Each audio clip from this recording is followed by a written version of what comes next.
Genèse, chapitre 29. Jacob se remit en marche et gagna la région des nomades de l'Est. Il regarda. Il y avait un puits dans les champs, et à côté, 3 troupeaux de brebis qui se reposaient, car c'était à ce puits qu'on faisait boire les troupeaux. La pierre placée sur l'ouverture du puits était grande. Tous les troupeaux se rassemblaient là, on roulait la pierre de dessus l'ouverture du puits, on faisait boire les troupeaux et l'on remettait la pierre à sa place sur l'ouverture du puits. Jacob demanda aux bergers : « Mes frères, d'où êtes-vous » Ils répondirent : « Nous sommes de Charan. » Il leur demanda : « Connaissez-vous Laban, le petit-fils de Nachor » Ils répondirent : « Nous le connaissons. » Il leur demanda : « Est-il en bonne santé » Ils répondirent : « Il est en bonne santé, et voici sa fille Rachel, qui arrive avec le troupeau. » Il dit : « Il fait encore grand jour, ce n'est pas le moment de rassembler les troupeaux. Faites boire les brebis, puis allez les faire brouter. » Ils répondirent : « Nous ne pouvons pas le faire tant que tous les troupeaux ne sont pas rassemblés. » C'est à ce moment-là qu'on roule la pierre de dessus l'ouverture du puits et qu'on fait boire les brebis. Il leur parlait encore quand Rachel arriva avec le troupeau de son père. En effet, elle était bergère. Lorsque Jacob vit Rachel, la fille de Laban, le frère de sa mère, et le troupeau de Laban, le frère de sa mère, il s'approcha, roula la pierre de dessus l'ouverture du puits et fit boire le troupeau de Laban, le frère de sa mère. Jacob embrassa Rachel et se mit à pleurer tout haut. Jacob apprit à Rachel qu'il était un parent de son père, qu'il était le fils de Rebecca. Elle courut l'annoncer à son père. Dès que Laban eut entendu parler de Jacob, le fils de sa sœur, il courut à sa rencontre, l'étreignit tendrement et l'embrassa. Puis il le fit venir chez lui. Jacob raconta tous ces événements à Laban, et Laban lui dit : « C'est certain, tu es bien fait des mêmes os et de la même chair que moi. » Jacob habita 1 mois chez Laban, puis ce dernier lui dit : « Parce que tu fais partie de ma parenté, devrais-tu me servir pour rien ? Dis-moi, quel sera ton salaire ?» Or Laban avait 2 filles. L'aînée s'appelait Léa et la cadette Rachel. Léa avait les yeux fragiles, tandis que Rachel était belle à tout point de vue. Jacob aimait Rachel. Il dit donc : « Je te servirai 7 ans pour Rachel, ta fille cadette. » Laban dit : « Je préfère te la donner à toi qu'à un autre homme. Reste chez moi. » Ainsi Jacob servit 7 ans pour Rachel. Ils lui parurent comme quelques jours parce qu'il l'aimait. Puis Jacob dit à Laban : « Donne-moi ma femme, car je suis allé jusqu'au bout de mon contrat, et je veux m'unir à elle. » Laban réunit tous les habitants de l'endroit et donna un festin. Le soir, il prit sa fille Léa et l'amena vers Jacob, qui s'unit à elle.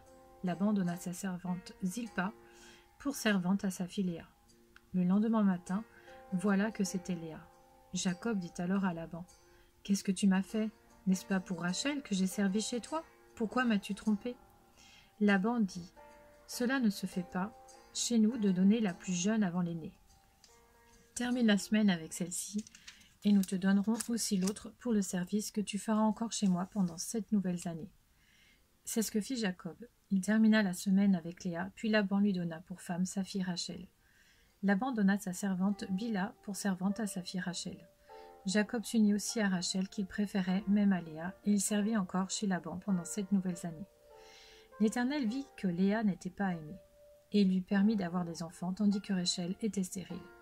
Léa tomba enceinte et mit au monde un fils qu'elle appela Ruben, car elle dit : « L'Éternel a vu mon humiliation, et désormais mon mari m'aimera. » Elle tomba encore enceinte et mit au monde un fils, et elle dit : « L'Éternel a entendu que je n'étais pas aimée, et il m'a aussi accordé celui-ci. » Et elle lui donna le nom de Siméon. Elle tomba encore enceinte et mit au monde un fils, et elle dit : « Cette fois-ci, mon mari s'attachera à moi, car je lui ai donné 3 fils. » C'est pourquoi on l'appela Lévi. Elle tomba encore enceinte et mit au monde un fils, et elle dit : « Cette fois, je célébrerai l'Éternel. » C'est pourquoi elle lui donna le nom de Juda, puis elle cessa d'avoir des enfants. Genèse, chapitre 30. Lorsque Rachel vit qu'elle ne donnait pas d'enfants à Jacob, elle fut jalouse de sa sœur et dit à Jacob : « Donne-moi des enfants ou je meurs. » La colère de Jacob s'enflamma contre Rachel et il dit : « Suis-je à la place de Dieu qui t'empêche d'avoir des enfants ?» Elle dit : « Voici ma servante Bila. Aie des relations avec elle, qu'elle mette un enfant au monde sur mes genoux et que par elle j'ai aussi des fils. » Elle lui donna pour femme sa servante Bila, et Jacob eut des relations avec elle. Bila tomba enceinte et donna un fils à Jacob. Rachel dit : « Dieu m'a rendu justice, il m'a même écouté et m'a accordé un fils. » C'est pourquoi elle l'appela Dan. Bila, la servante de Rachel, tomba encore enceinte et donna un deuxième fils à Jacob. Rachel dit « J'ai lutté divinement contre ma sœur et j'ai été victorieuse. » Et elle l'appela Nephtali. Voyant qu'elle avait cessé d'avoir des enfants, Léa prit sa servante Zilpa et la donna pour femme à Jacob. Zilpa, la servante de Léa, donna un fils à Jacob. Léa dit « Quel bonheur !» et elle l'appela Gad. Zilpa, la servante de Léa, donna un deuxième fils à Jacob.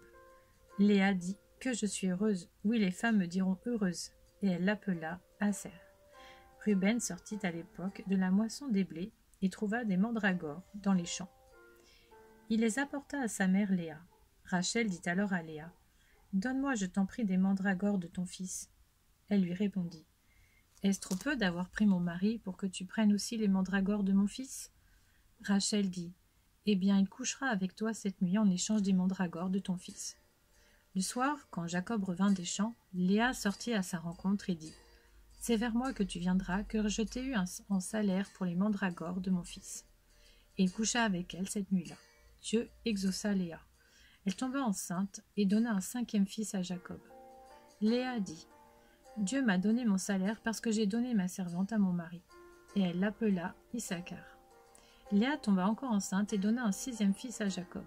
Léa dit « Dieu m'a fait un beau cadeau. Cette fois mon mari habitera avec moi, car je lui ai donné 6 fils. » Et elle l'appela Zabulon.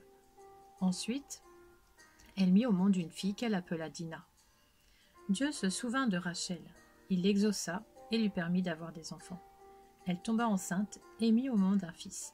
Elle dit « Dieu a enlevé ma honte » et elle l'appela Joseph, en disant « Que l'Éternel m'ajoute un autre fils. » Après que Rachel eut donné naissance à Joseph, Jacob dit à Laban « Laisse-moi partir pour que j'aille chez moi dans mon pays. Donne-moi mes femmes et mes enfants pour lesquels je t'ai servi, et je m'en irai. Tu sais en effet quel service j'ai accompli pour toi. » Laban lui dit « Si seulement je pouvais trouver grâce à tes yeux, j'ai appris que l'Éternel m'avait béni à cause de toi.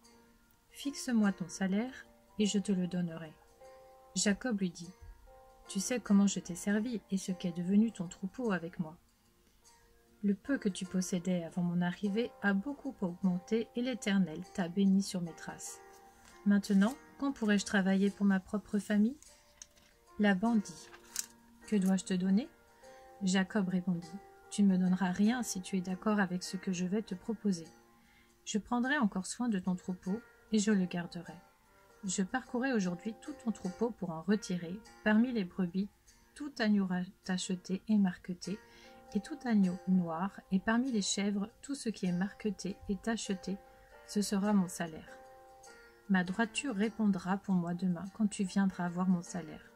Tout ce qui ne sera pas tacheté et marqueté parmi les chèvres, et noir parmi les agneaux, ce sera de ma part un vol. » Laban dit « Qu'on fasse donc, comme tu l'as dit. » Le jour même, Laban retira les boucs rayés et marquetés, toutes les chèvres tachetées et marquetées, toutes celles où il y avait du blanc, et tout ce qui était noir parmi les brebis, et il les confia à ses fils.